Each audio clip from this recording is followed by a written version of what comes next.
Welcome to all of the ਸਵਾਗਤ ਹੈ ਤੁਹਾਡੇ ਆਪਣੇ ਚੈਨਲ MSW ਸਟੱਡੀ ਦੇ ਵਿੱਚ। ਜਿਵੇਂ ਕਿ ਤੁਹਾਨੂੰ ਪਤਾ 66 35 ਜਿਹੜੀਆਂ ਈਟੀ ਦੀਆਂ ਅਸਾਮੀਆਂ ਸੀ ਤੇ 22 ਵੈਕੈਂਸੀ ਜਿਹੜੀ ਜੇਲ੍ਹ ਦੇ ਵਿੱਚ ਆਈ ਸੀ, ਜੇਲ੍ਹ ਡਿਪਾਰਟਮੈਂਟ ਦੇ ਈਟੀ ਟੀਚਰ ਨਾਲ ਸੰਬੰਧਿਤ ਵੈਕੈਂਸੀ। ਤਾਂ ਉਸ ਨਾਲ ਸੰਬੰਧਿਤ ਜਿਹੜਾ ਡਿਪਾਰਟਮੈਂਟ ਦੀ ਵੈਬਸਾਈਟ ਤੇ ਇਹਨਾਂ ਅਸਾਮੀਆਂ ਦੋਨੇ ਤਰ੍ਹਾਂ ਦੀਆਂ ਅਸਾਮੀਆਂ ਨਾਲ ਸੰਬੰਧਿਤ ਸਕਰੂਟਨੀ ਵਾਸਤੇ ਜਿਹੜਾ ਇੱਕ ਮੈਸੇਜ ਤੁਹਾਨੂੰ ਅਪਲੋਡ ਕੀਤਾ ਗਿਆ। ਕੀ ਮੈਸੇਜ ਹੈ ਪ੍ਰੋਪਰ ਆਪਾਂ ਪੜ੍ਹਦੇ ਹਾਂ। ਕਿਸ ਕਿਸ ਕੈਟਾਗਰੀ ਨੂੰ ਸਕਰੂਟਨੀ ਵਾਸਤੇ ਡਾਕੂਮੈਂਟ ਅਪਲੋਡ ਕਰਨ ਲਈ ਕਿਹਾ ਗਿਆ, ਪੂਰਾ ਜਿਹੜਾ ਨੋਟਸ ਤੁਹਾਡੇ ਅੱਗੇ ਰੀਡ ਕਰਾਂਗੇ, ਠੀਕ ਹੈ। ਔਰ ਤੁਹਾਡੇ ਸਾਰੇ ਸ਼ੰਕੇ ਦੂਰ ਹੋਣਗੇ। ਤੁਸੀਂ ਇਹਨਾਂ ਦੀ ਅਫੀਸ਼ੀਅਲ ਵੈਬਸਾਈਟ ਤੇ ਜਾ ਸਕਦੇ ਹੋ। ਇਹ ਮੈਂ ਤੁਹਾਨੂੰ ਤਾਂ ਦੱਸ ਰਿਹਾ ਕਿ ਤੁਸੀਂ ਆਪ ਕਿਵੇਂ ਉਸ ਨੋਟਸ ਨੂੰ ਡਾਊਨਲੋਡ ਕਰਕੇ ਪੜ੍ਹ ਸਕਦੇ ਹੋ। ਇੱਥੇ ਫਸਟ ਤੇ ਤੁਸੀਂ ਸਿਲੈਕਟ ਕਰੋਗੇ ਐਜੂਕੇਸ਼ਨ ਰਿਕਰੂਟਮੈਂਟ, ਔਰ ਇੱਥੇ ਤੁਹਾਨੂੰ ਨੀਚੇ ਇਹ ਬਲੂ ਫਲੈਸ਼ ਹੁੰਦਾ ਦਿਖਾਈ ਦੇਗੀ ਲਾਈਨ, ਜਿੱਥੇ ਲਿਖਿਆ scrutiny schedule for ETT 66 35 and 22 jail department post, ਠੀਕ ਹੈ। ਇਸ ਤੇ ਕਲਿੱਕ ਕਰ ਦਾਂਗੇ। ਕਲਿੱਕ ਕਰਨ ਤੋਂ ਬਾਅਦ ਤੁਹਾਡੇ ਕੋਲ ਇਸ ਤਰ੍ਹਾਂ ਜਿਹੜਾ ਪਰਫਾਰਮ ਹੈ ਇਹਨਾਂ ਦਾ ਪੂਰਾ ਫਾਰਮ ਜਿਹੜਾ ਇਹਨਾਂ ਨੇ ਪਾਇਆ ਹੈਗਾ, ਇਹ ਡਾਊਨਲੋਡ ਹੋ ਜਾਏਗਾ ਤੁਹਾਡੇ ਅੱਗੇ, ਠੀਕ ਹੈ।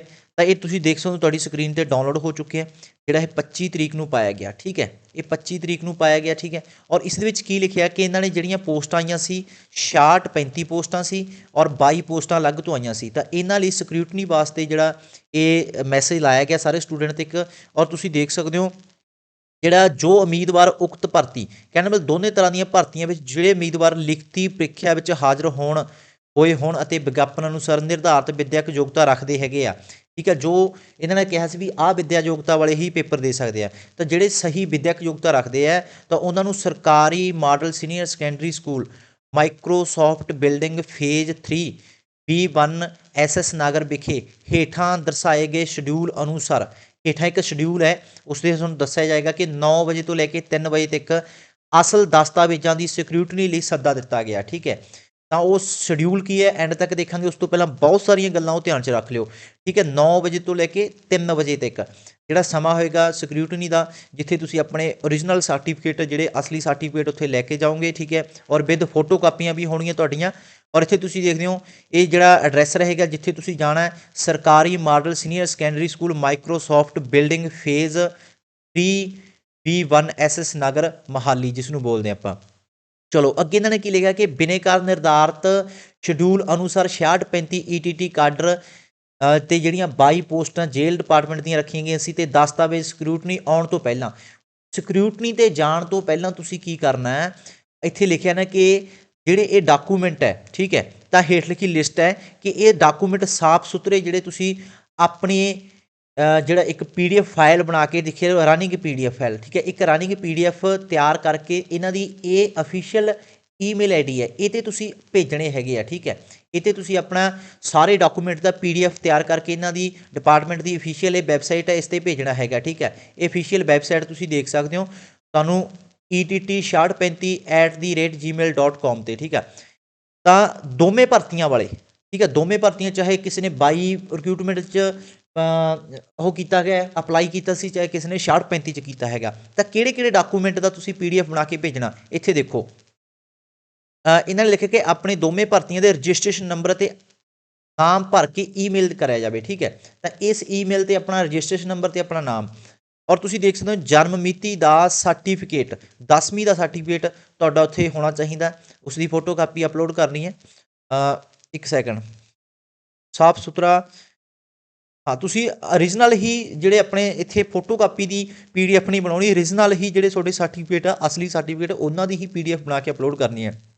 ਉਸ ਤੋਂ ਪੰਜਾਬੀ ਪਾਸ ਕਰਨ ਦਾ ਸਬੂਤ, 10ਵੀਂ ਜਮਾਤ ਜਾਂ ਅਚੇਰੀ ਪੱਧਰ 'ਤੇ ਤੁਹਾਡੇ ਕੋਲ ਪੰਜਾਬੀ ਦਾ ਸਬੂਤ ਹੋਣਾ ਚਾਹੀਦਾ।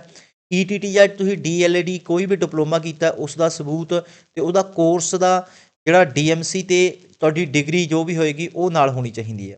ਔਰ BA ਦੇ ਤੁਹਾਡੇ 3 ਈਅਰ ਦੇ ਸਰਟੀਫਿਕੇਟ ਹੋਣੇ ਚਾਹੀਦੇ ਹੈ, ਔਰ ਨਾਲ ਹੀ ਤੁਹਾਡੀ ਡਿਗਰੀ ਵੀ ਅਪਲੋਡ ਕਰਨੀ ਪਏਗੀ ਇਸ ਦੇ ਵਿੱਚ, ਠੀਕ ਹੈ। ਕੈਟਾਗਰੀ ਦੇ ਨਾਲ ਸੰਬੰਧ ਤੁਹਾਡਾ ਸਰਟੀਫਿਕੇਟ ਹੋਣਾ ਚਾਹੀਦਾ, ਜੋ ਵੀ ਤੁਹਾਡੀ ਕੈਟਾਗਰੀ ਹੈ।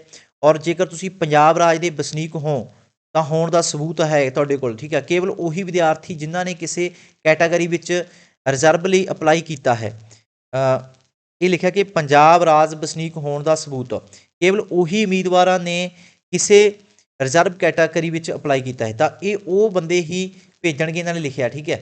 ਪੰਜਾਬ ਰਾਜ ਵਸਨੀਕ ਹੋਣ ਦਾ ਸਬੂਤ, ਤਾਂ ਇਹ ਵੀ ਤੁਸੀਂ ਦੇਖ ਸਕਦੇ ਹੋ। ਅੱਗੇ ਆਮਦਨ ਸੰਬੰਧੀ ਸਵੈ ਘੋਸ਼ਣਾ ਪੱਤਰ ਵਿਭਾਗ ਦੀ ਵੈਬਸਾਈਟ ਤੋਂ ਡਾਊਨਲੋਡ ਕਰਕੇ ਭਰਨ ਉਪਰੰਤ ਜਿਹੜੇ ਉਮੀਦਵਾਰ ਪਛੜੀ ਸ਼੍ਰੇਣੀ ਕੈਟਾਗਰੀ 'ਚ ਅਪਲਾਈ ਕੀਤਾ ਹੈ, ਜਿਨ੍ਹਾਂ ਨੇ ਪਛੜੀ ਸ਼੍ਰੇਣੀ ਜਿਹਨੂੰ ਆਪਾਂ BC ਬੋਲਦੇ ਉਹ 'ਚ ਅਪਲਾਈ ਕੀਤਾ, ਤਾਂ ਉਹ ਆਪਣਾ ਆਮਦਨ ਦਾ ਸਰਟੀਫਿਕੇਟ ਦੇ ਸਵੈ ਘੋਸ਼ਣਾ ਪੱਤਰ ਰਾਹੀਂ ਭੇਜਣਗੇ। ਠੀਕ ਹੈ।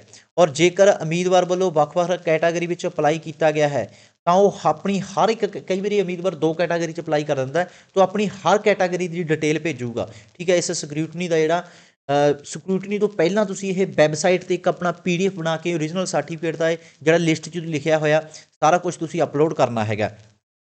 ਉਸ ਤੋਂ ਬਾਅਦ ਉਮੀਦਵਾਰ ਦਸਤਾਵੇਜ਼ ਦੀ ਸਕਰੂਟਨੀ 'ਤੇ ਆਉਣ ਸਮੇਂ ਆਪਣੇ ਨਾਲ ਅਸਲ ਸਰਟੀਫਿਕੇਟ ਜ਼ਰੂਰ ਲੈ ਕੇ ਜਾਊਗਾ, ਇਹ ਇਹਨਾਂ ਨੇ ਲਿਖਿਆ। ਔਰ ਸਰਟੀਫਿਕੇਟ ਦੀਆਂ ਸਵੈ ਤਸਦੀਕ ਕਾਪੀਆਂ, ਕਹਿੰਦਾ ਮਤਲਬ ਉੱਥੇ ਤੁਹਾਡੇ ਕੋਲੇ ਸਰਟੀਫਿਕੇਟਾਂ ਦੀਆਂ ਸਵੈ ਤਸਦੀਕ ਭਾਵ ਫੋਟੋ ਕਾਪੀਆਂ ਹੋਣੀਆਂ ਚਾਹੀਦੀਆਂ, 4 ਪਾਸਪੋਰਟ ਸਾਈਜ਼ ਫੋਟੋਆਂ ਵੀ ਹੋਣੀਆਂ ਚਾਹੀਦੀਆਂ, ਅਤੇ ਜਿਸ ਤੁਹਾਡੇ ਕੋਲ ਰਸੀਦ ਵੀ ਹੋਣੀ ਚਾਹੀਦੀ ਹੈ, ਜੋ ਫੀਸ ਭਰੀ ਸੀ ਤੁਸੀਂ ਇਹਨਾਂ ਪੋਸਟਾਂ ਨੂੰ ਅਪਲਾਈ ਕਰਨ ਲਈ, ਓਰੀਜਨਲ ਰਸੀਦ ਹੋਣੀ ਚਾਹੀਦੀ ਹੈ। ਠੀਕ ਆ। ਔਨਲਾਈਨ ਅਪਲਾਈ ਕਰਨ ਦਾ ਫਾਰਮ, ਜਿਹੜਾ ਤੁਸੀਂ ਐਪਲੀਕੇਸ਼ਨ ਫਾਰਮ ਅਪਲਾਈ ਕਰਨ ਤੋਂ ਬਾਅਦ ਕੱਢਦੇ ਹੁੰਦੇ ਹੋ, ਉਹ ਹੋਣਾ ਚਾਹੀਦਾ। ਠੀਕ ਆ। ਵਿਭਾਗ ਦੀ ਵੈਬਸਾਈਟ ਤੋਂ ਡਾਊਨਲੋਡ ਕੀਤਾ ਸਕਰੂਟਨੀ ਫਾਰਮ ਫਾਈਲ ਕਵਰ ਵਿੱਚ ਟੈਗ ਕਰਕੇ ਸਾਰੇ ਅਸਲ ਸਰਟੀਫਿਕੇਟ ਅਤੇ ਤਸਦੀਕੀ ਫੋਟੋ ਕਾਪੀਆਂ ਉਕਤ ਦਰਸਾਈ ਤਰਤੀਬ ਅਨੁਸਾਰ ਵੱਖਰੀਆਂ ਫਾਈਲਾਂ ਵਿੱਚ ਲਗਾ ਕੇ ਦਸਤਾਵੇਜ਼ਾਂ ਦੀ ਸਕਰੂਟਨੀ ਲਈ ਨਿੱਜੀ ਤੌਰ 'ਤੇ ਅਤੇ ਨਾਲ ਨੱਥੀ ਸਕਰੂਟਨੀ ਸ਼ਡਿਊਲ ਅਨੁਸਾਰ ਹਾਜ਼ਰ ਹੋਣਗੇ। ਕਹਿੰਦਾ ਮਤਲਬ ਇੱਥੇ ਵੱਖਰੀਆਂ ਫਾਈਲਾਂ ਦਾ ਮਤਲਬ ਵੀ 2 ਫਾਈਲਾਂ ਓਰੀਜਨਲ ਦੀ ਅਲੱਗ ਬਣਾ ਲਿਓ, ਔਰ ਜਿਹੜੀ ਫੋਟੋ ਕਾਪੀ ਦੀ ਉਹਨਾਂ ਦੀ ਅਲੱਗ ਫਾਈਲ ਬਣਾ ਲਿਓ ਟੈਗ ਲਗਾ ਕੇ। ਔਰ ਨਾਲ ਨੱਥੀ ਸ਼ਡਿਊਲ ਅਨੁਸਾਰ ਉਮੀਦਵਾਰ ਦਸਤਾਵੇਜ਼ ਦੀ ਸਕਰੂਟਨੀ ਕਰਵਾਉਣ ਲਈ ਨਿੱਜੀ ਪੱਧਰ 'ਤੇ ਹਾਜ਼ਰ ਹੋਣਾ ਯਕੀਨੀ ਬਣਾਉਣਾ ਹੈ। ਠੀਕ ਹੈ। ਕਿਸੇ ਵੀ ਉਮੀਦਵਾਰ ਵੱਲੋਂ ਦਸਤਾਵੇਜ਼ਾਂ ਦੀ ਸਕਰੂਟਨੀ ਵਿੱਚ ਹਾਜ਼ਰ ਹੋਣ ਦਾ ਭਾਵ ਇਹ ਹੈ ਕਿ ਇਹ ਨਹੀਂ ਕਿ ਉਸ ਦਾ ਨਿਯੁਕਤੀ ਲਈ ਹੱਕ ਪੈਦਾ ਹੋ ਗਿਆ ਹੈ। ਕਹਿਣ ਦਾ ਮਤਲਬ ਇਹਨਾਂ ਨੇ ਸਪੈਸ਼ਲ ਲਿਖਿਆ ਵੀ ਜਿਹੜਾ ਬੰਦਾ ਸਕਰੂਟਨੀ ਦਿਆ ਉਹ ਇਹ ਨਹੀਂ ਹੈਗਾ ਕਿ ਉਹ ਪੱਕਾ ਨੌਕਰੀ ਲੱਗ ਗਿਆ। ਠੀਕ ਹੈ। ਇਹਦਾ ਮਤਲਬ ਇਹ ਹੈਗਾ। ਤਾਂ ਸਕਰੂਟਨੀ ਇੱਕ ਵਾਰੀ ਇਹਨਾਂ ਨੇ ਮੰਗੀ ਹੈਗੀ ਹੈ, ਤਾਂ ਦਸਤਾਵੇਜ਼ਾਂ ਦੀ ਸਕਰੂਟਨੀ ਸਮੇਂ ਸਾਰੇ ਅਸਲ ਦਸਤਾਵੇਜ਼ ਸਰਟੀਫਿਕੇਟ ਚੈੱਕ ਕੀਤੇ ਜਾਣਗੇ, ਔਰ ਇਸ ਤੋਂ ਬਾਅਦ ਕੋਈ ਵੀ ਸਰਟੀਫਿਕੇਟ ਦਸਤਾਵੇਜ਼ ਕਿਸੇ ਵੀ ਸੂਰਤ ਵਿੱਚ ਨਹੀਂ ਲਿਆ ਜਾਵੇਗਾ। ਸਕਰੂਟਨੀ ਦੌਰਾਨ ਅਸਲ ਦਸਤਾਵੇਜ਼ ਵਿਭਾਗ ਵੱਲੋਂ ਗਠਿਤ ਕੀਤੀ ਗਈਆਂ ਕਮੇਟੀਆਂ ਕੋਲ ਚੈੱਕ ਕਰਵਾਉਣਾ ਅਤੀ ਜ਼ਰੂਰੀ ਹੈ। ਠੀਕ ਹੈ। ਔਰ ਦਸਤਾਵੇਜ਼ ਚੈੱਕ ਨਾ ਕਰਵਾਉਣ ਦੀ ਸੂਰਤ ਵਿੱਚ ਜਾਂ ਜਿਨ੍ਹਾਂ ਉਮੀਦਵਾਰਾਂ ਦੇ ਕੋਈ ਦਸਤਾਵੇਜ਼ ਅਧੂਰੇ ਪਾਏ ਗਏ ਹਨ, ਤਾਂ ਉਹਨਾਂ ਦੀ ਪਾਤਰਤਾ ਰੱਦ ਕੀਤੀ ਜਾ ਸਕਦੀ ਹੈ। ਔਰ ਇੱਥੇ ਇਹ ਵੀ ਸਪਸ਼ਟ ਕੀਤਾ ਗਿਆ ਕਿ ਜੇਕਰ ਕਿਸੇ ਵੀ ਉਮੀਦਵਾਰ ਦਾ ਕੋਈ ਵੀ ਦਸਤਾਵੇਜ਼ ਗਲਤ ਜਾਂ ਜਾਅਲੀ ਪਾਇਆ ਜਾਂਦਾ, ਤਾਂ ਉਸ ਦੇ ਵਿਰੁੱਧ FIR ਮੌਕੇ 'ਤੇ ਦਰਜ ਕੀਤੀ ਜਾਵੇਗੀ। ਔਰ ਸਕਰੂਟਨੀ ਦੇ ਦੌਰਾਨ ਹਾਜ਼ਰ ਰਹਿਣ ਸਮੇਂ ਉਮੀਦਵਾਰ ਪੰਜਾਬ ਸਰਕਾਰ ਸਿਹਤ ਵਿਭਾਗ ਵੱਲੋਂ ਜਾਰੀ ਕੋਵਿਡ ਦੀਆਂ ਹਦਾਇਤਾਂ ਨੂੰ ਜਿਹੜਾ ਧਿਆਨ 'ਚ ਰੱਖਣਗੇ, ਮਾਸਕ, ਸੋਸ਼ਲ ਡਿਸਟੈਂਸਿੰਗ ਆਦਿ। ਠੀਕ ਹੈ। ਤੋ ਇਹ ਇਹਨਾਂ ਬਾਰੇ ਜਿਹੜੀਆਂ ਇੰਪੋਰਟੈਂਟ ਗੱਲਾਂ ਤੁਸੀਂ ਧਿਆਨ 'ਚ ਰੱਖਣਾ। ਹੁਣ ਬੁਲਾਇਆ ਕਿਹਨੂੰ ਗਿਆ ਹਾਲੇ ਤੱਕ? ਦੇਖੋ 66-35 ETT ਕਾਡਰ ਜਿਹੜੀਆਂ ਪੋਸਟਾਂ ਸੀ, ਜਾਂ 22 ਪੋਸਟਾਂ ਜਿਨ੍ਹਾਂ ਨੇ ਜੇਲ੍ਹ ਡਿਪਾਰਟਮੈਂਟ ਦੀਆਂ ETT ਲਈ ਅਪਲਾਈ ਕੀਤੀਆਂ ਸੀ। ਠੀਕ ਹੈ। ਤਾਂ ਉਹਨਾਂ ਪੋਸਟਾਂ ਲਈ ਸੰਬੰਧਿਤ ਲਿਖਤੀ ਪ੍ਰੀਖਿਆ ਵਿੱਚ ਹਾਜ਼ਰ ਰਹਿਣ ਵਾਲੇ ਜਿੰਨੇ ਵੀ ਕੈਟਾਗਰੀ ਦੇ ਸਾਰੇ ਕੈਟਾਗਰੀ ਨਹੀਂ, ਜਿੰਨੀਆਂ ਕੈਟਾਗਰੀਆਂ ਲਿਖੀਆਂ ਹੈਗੀਆਂ, ਇਹ ਕੈਟਾਗਰੀਆਂ ਵਾਸਤੇ ਹਾਲੇ ਇਹ ਨੋਟਿਸ ਆਇਆ ਕਿ ਆਪਣੇ ਵੈਬਸਾਈਟ 'ਤੇ ਆਪਣਾ PDF ਬਣਾ ਕੇ ਅਫੀਸ਼ੀਅਲ ਡਾਕੂਮੈਂਟ ਦਾ ਅਪਲੋਡ ਕਰਨਗੇ, ਅਤੇ ਸਕਰੂਟਨੀ ਲਈ ਉਹਨਾਂ ਨੂੰ ਬੁਲਾਇਆ ਗਿਆ। ਕਦੋਂ ਬੁਲਾਇਆ ਗਿਆ? 28 ਤਰੀਕ ਨੂੰ ਬੁਲਾਇਆ ਗਿਆ, 28 ਦਸੰਬਰ ਨੂੰ ਬੁਲਾਇਆ ਗਿਆ। ਅਤੇ ਕਿਹੜੀਆਂ ਕੈਟਾਗਰੀਆਂ ਨੂੰ ਬੁਲਾਇਆ ਗਿਆ ਤੁਸੀਂ ਦੇਖ ਸਕਦੇ ਹੋ।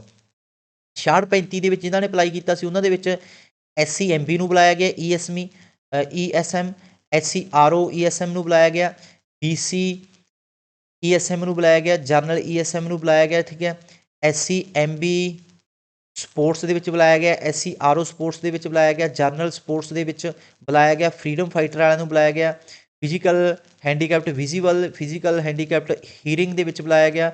ਔਰ ਠੀਕ ਹੈ, ਤੁਸੀਂ ਇੱਕ ਹੋਰ ਡਿਸਬਿਲਿਟੀ ਵਾਲੀ ਦੇਖ ਸਕਦੇ ਹੋ ਨੀਚੇ, ਜਿਹੜੀ ਤੁਹਾਡੀ ਕੈਟਾਗਰੀ ਆਪਣੇ ਆਪ ਤੁਹਾਨੂੰ ਪਤਾ ਹੋਏਗਾ। ਔਰ ਇੱਧਰ ਵੀ ਉਹੀ ਕੈਟਾਗਰੀਆਂ ਲਗਭਗ SC BC ESM ਦੇ ਵਿੱਚ ਬੁਲਾਏ ਗਏ ਨੇ। ਠੀਕ ਹੈ। ਤੋ ਇਹ ਕੈਟਾਗਰੀਆਂ ਦੇ ਵਿੱਚ ਬੁਲਾਇਆ ਗਿਆ। ਕਹਿਣ ਦਾ ਮਤਲਬ ਵੀ ਜਿਹੜੀਆਂ ਆਮ ਕੈਟਾਗਰੀਆਂ SC BC ਜਾਂ ਜਨਰਲ, ਉਹਨਾਂ ਨੂੰ ਹਲੇ ਇੱਥੇ ਨਹੀਂ ਬੁਲਾਇਆ ਗਿਆ। ਠੀਕ ਹੈ। ਸਕਰੂਟਨੀ ਲਈ ਤੁਸੀਂ ਦੇਖ ਸਕਦੇ ਹੋ ਡੇਟ ਆਫ ਸਕਰੂਟਨੀ ਇਹਨਾਂ ਨੇ ਲਿਖਿਆ ਕਿ ਨੋਟ ਇੱਥੇ ਕੀ ਲਿਖਿਆ ਦੇਖੋ, ਇਸ਼ਤਿਹਾਰ ਅਨੁਸਾਰ ਦਰਸਾਈਆਂ ਗਈਆਂ ਬਾਕੀ ਕੈਟਾਗਰੀਆਂ ਲਈ ਸਕਰੂਟਨੀ ਦਾ ਸ਼ਡਿਊਲ ਜਲਦੀ ਵਿਭਾਗ ਦੀ ਵੈਬਸਾਈਟ 'ਤੇ ਅਪਲੋਡ ਕੀਤਾ ਜਾਏਗਾ। ਠੀਕ ਹੈ। ਤੋ ਇਸ ਚੀਜ਼ ਨੂੰ ਧਿਆਨ 'ਚ ਰੱਖਿਓ। ਔਰ ਇਹਨਾਂ ਨੇ ਨੀਚੇ ਫਾਰਮ ਦੱਸਿਆ, ਵਿਦਿਅਕ ਯੋਗਤਾ ਦਾ ਸੰਬੰਧੀ ਸਵੈ ਘੋਸ਼ਣਾ ਦਾ ਤੁਸੀਂ ਫਾਰਮ ਭਰਨਾ ਹੈਗਾ। ਠੀਕ ਹੈ।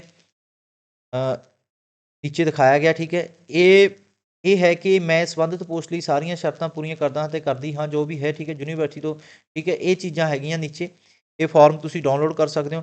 ਤਾਂ ਬਾਕੀ ਕੁਛ ਪ੍ਰਸ਼ਨ ਹੈਗੇ ਆ ਨੀਚੇ, ਇਹਨਾਂ ਨੇ ਲਿਖੇ 5 ਪ੍ਰਸ਼ਨ ਹੈਗੇ ਆ, ਤੁਸੀਂ ਇਹ ਪੜ੍ਹ ਕੇ ਪ੍ਰਸ਼ਨਾਂ ਦੇ ਆਨਸਰ ਦੇ ਸਕਦੇ ਹੋ। ਠੀਕ ਹੈ। ਵੀ ਤੁਸੀਂ ਕੀ ਨੱਥੀ ਕੀਤਾ ਜਾਂ ਕਿਸ ਤਰ੍ਹਾਂ ਤੁਸੀਂ ਸਟੱਡੀ ਕੀਤੀ, ਠੀਕ ਹੈ, ਉਹ ਚੀਜ਼ਾਂ ਇੱਥੇ ਨੱਥੀ ਕਰ ਸਕਦੇ ਹੋ। ਸੋ ਇਹ ਡਾਊਨਲੋਡ ਕਰ ਸਕਦੇ ਹੋ ਆਪ ਖੁਦ ਜਾ ਕੇ ਵੈਬਸਾਈਟ 'ਤੇ, ਬਿਲਕੁਲ ਈਜ਼ੀ ਤਰੀਕਾ ਹੈ। ਕਿਵੇਂ ਡਾਊਨਲੋਡ ਕਰਨਾ ਮੈਂ ਤੁਹਾਨੂੰ ਦੱਸ ਦਿੰਦਾ ਦੁਬਾਰਾ ਤੋਂ ਇੱਕ ਵਾਰ, ਠੀਕ ਹੈ।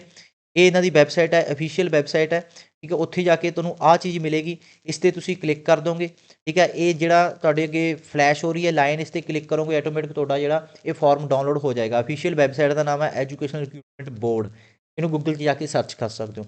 ਜਾਣਕਾਰੀ ਵਧੀਆ ਲੱਗੀ ਤਾਂ ਲਾਈਕ ਕਰੋ, ਸ਼ੇਅਰ ਕਰੋ, ਔਰ ਇਸ ਤੋਂ ਇਲਾਵਾ ਕੋਈ ਹੋਰ ਨਵੀਂ ਜਾਣਕਾਰੀ ਹੁੰਦੀ ਹੈ ਜਿਹੜੀਆਂ ਬਾਕੀ ਬੱਚੀਆਂ ਕੈਟਾਗਰੀ ਹੈਗੀਆਂ ਉਹਨਾਂ ਵਾਸਤੇ, ਸਕਰੂਟਨੀ ਵਾਸਤੇ ਕੀ ਮੈਸੇਜ ਆਉਂਦਾ, ਤਾਂ ਆਪਾਂ ਜਲਦੀ ਤੁਹਾਡੇ ਨਾਲ ਸ਼ੇਅਰ ਕਰਾਂਗੇ।